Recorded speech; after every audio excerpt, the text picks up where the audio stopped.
చాలా మంచిది. అలాంటి సేవా కార్యక్రమాల్లో మేము కూడా మీ తోడుగా ఉంటాం. మేము చేసే సేవా కార్యక్రమాల్లో మీరు కూడా పాల్పంచుకోవాలని కోరుకుంటున్నాం సార్. మా సేవాష్టకం దేవరాజ సేవ్యమాన పావనార్తి పంకజం బాలయజ్ఞశూత్ర విందు శేఖరం కృపాకరం నారదాది యోగి బృంద వందితం దిగంబరం కాశికాపురాదినాథ కాలభైరవం భజే కాలభైరవం భజే భానుకోటి భాస్వరం భవార్ణికాదికంపరం నీలకంఠమిప్సితార్థదాయకం త్రిలోచనం కాలకాలమంబుజాక్షమక్షశూలమక్షరం కాశికాపురాదినాథ కాలభైరవం భజే కాలభైరవం భజే శూలకంఠ పాశదండ పాణిమాదికారణం శ్యామకాయమాదిదేవమక్షరం నిరామయం భీమ విక్రమం శికాపురాదినాథ కాలభైరవం భజే కాలభైరవం కాలభైరవం భజే కాలభైరవం భజే ధర్మసేతు పాలకం స్వధర్మ మార్గనాశకం కర్మపాశమోచకం సుశర్మదాయకం విభుం స్వర్ణవర్ణ కేశభాష శోభిరంగ నిర్మలం కాశికాపురాదినాథ కాలభైరవం భజే కాలభైరవం భజే ధర్మ ధర్మ आदि अनंत सत्य सत्य कलेश कलंक स्वार्थ की कथा परमात्म की मान है कृष्णा की महिमा है गीता की गरिमा है ग्रंथों से ग्रंथे ये महान है महाभारत महाभारत महाभारत महाभारत जय श्री कृष्ण राधे राधे గ్రేట్. ఆ ట్రాఫిక్ రూల్స్ శ్రీనివాసరావు గారు అబ్బాయి కూడా బైక్ యాక్సిడెంట్లోనే జరిగింది. అందుకోసం బైక్స్ ఇచ్చి ఎంకరేజ్ చేయకండి పిల్లలకి. కంపల్సరీగా తల్లిదండ్రులు కూడా చట్టాలు మారిపోయినాయి, తల్లిదండ్రులు పనిష్మెంట్ ఉండదు కాబట్టి పిల్లలు బైక్స్ తోటి సైకిల్ కొనియండి, ఎక్సర్సైజ్ అవుతుంది. బైక్స్ గురించి మీరు పిల్లలకి ఎంకరేజ్ చేయకండి. Clap clap.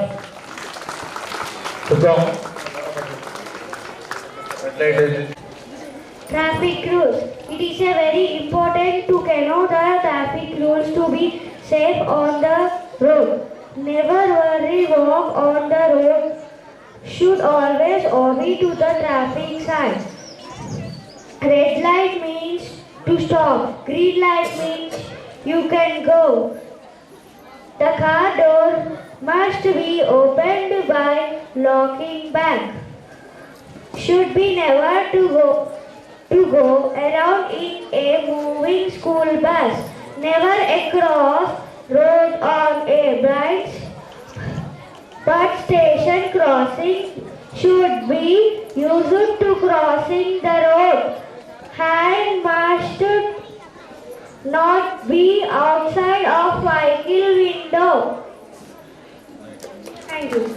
Traffic light, red light stop, yellow light ready to go, green light go. Thank you. జాగ్రత్తగా తొక్కండి. Next I invite our chief guest Shri Srinivas garu. Regional మాట్లాడేటప్పుడు గత ఏకాగ్రతతో వినండి.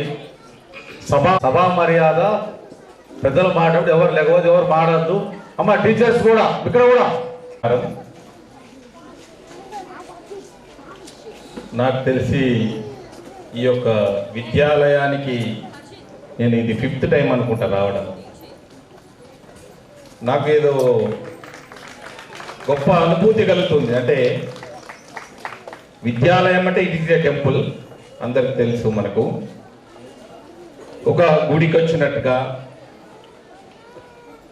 మళ్ళీ వివేకానందుని దర్శించుకోవడము ఒక గొప్ప అనుభూతి కలుగుతుంది. ఎందుకంటే ఆ మహాపురుషుణ్ణి మనము ఆ కాలంలో మనం పుట్టకపోయినా మరి వారు చూపించిన మార్గదర్శకత్వము, స్ఫూర్తిదాయకము, వారి ప్రవచనాలు మనకెంతో దోహదపడుతుంటాయి మన జీవిత గమనములో. నిజంగా ఇప్పుడు హనుమంతరావు గారు చెప్పారు ఇంతకుముందు, మేము అంటే మార్కుల గురించి మేము ప్రాకులాడమని.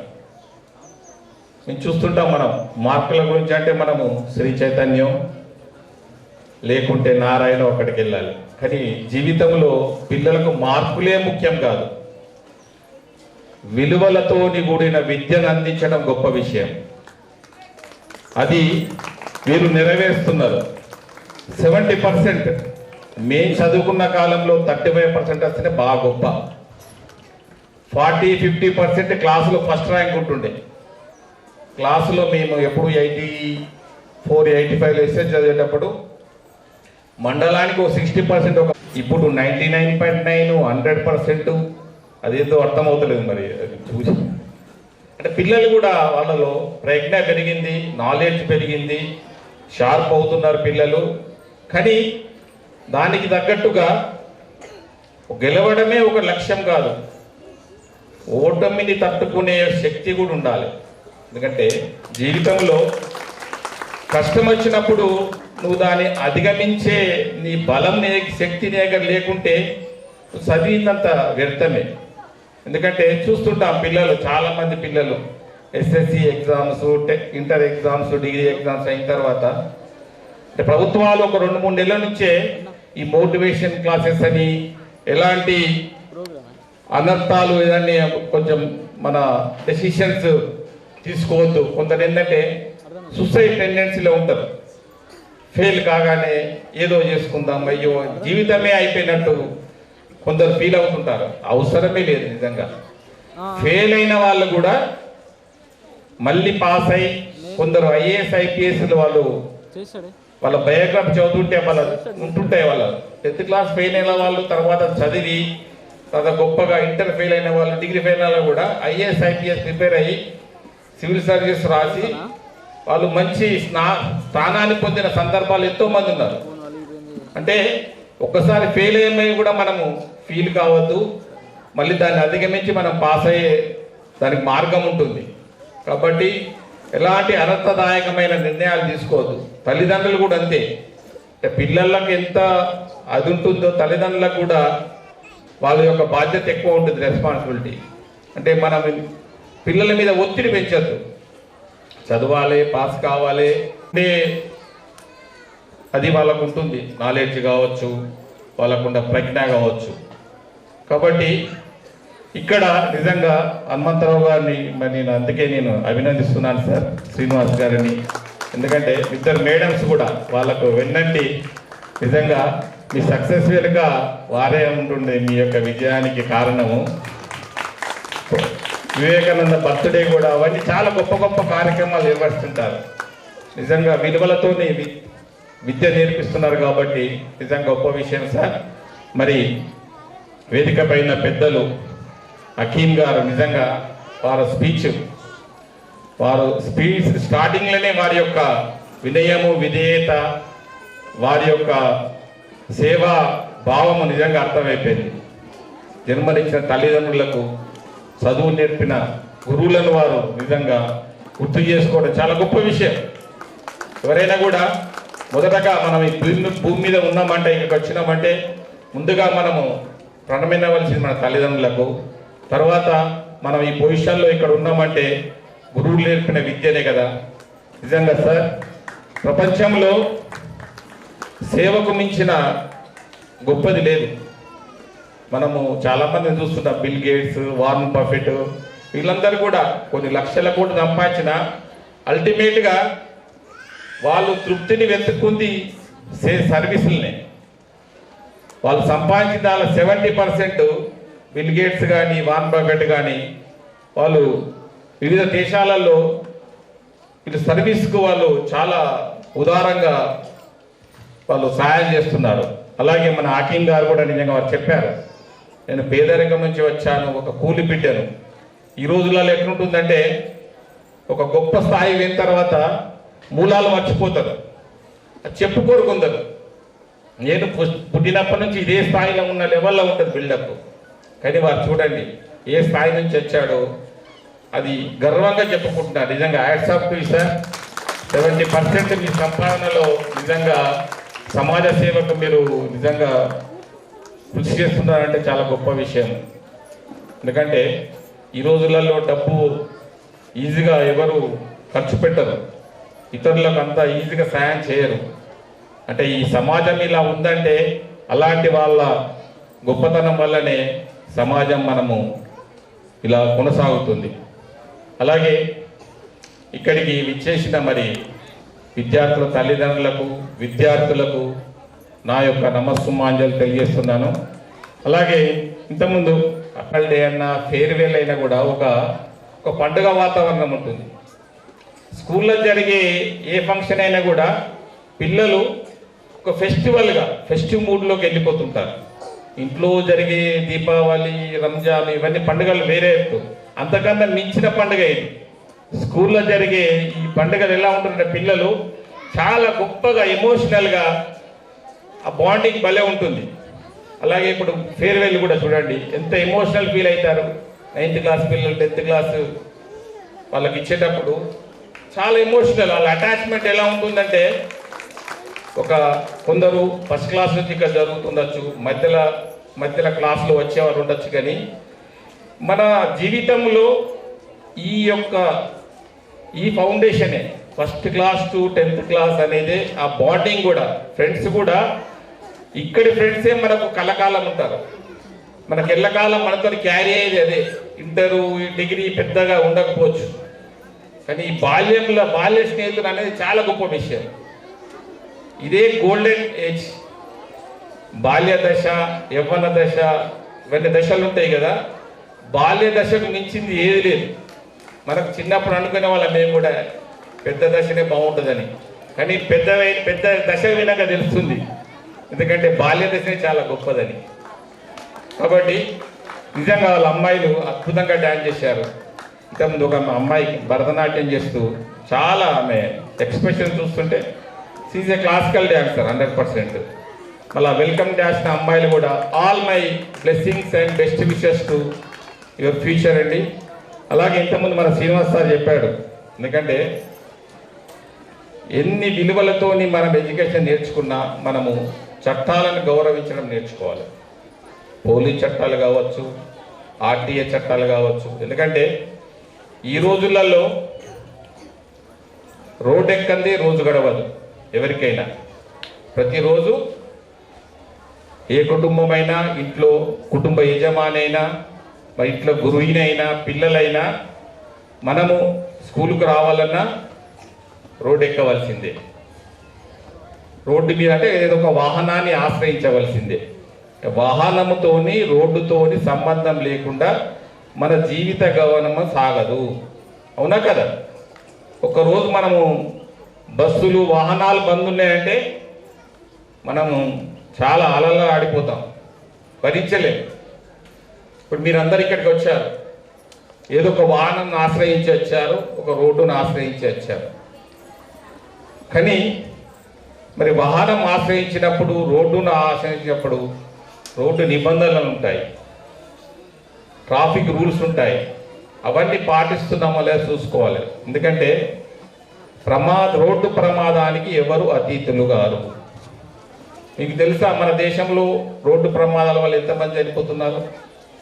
మన రాష్ట్రంలో, మన జిల్లాలో, మన దేశంలో సంవత్సరానికి 150,000 మంది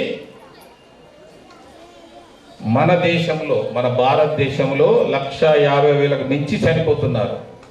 అంటే దానికి 3 రెట్లు, ఒక 5 లక్షల మంది తీవ్రంగా గాయపడుతున్నారు. కాలు పోయో, చేయి పోయో, వేరే అవయవ లోపాలతో వాళ్ళు ఒక కుటుంబానికి భారంగా బతుకుతున్నారు. అలాగే మన రాష్ట్రంలో 7,800 మంది మన రాష్ట్రంలో చనిపోతున్నారు.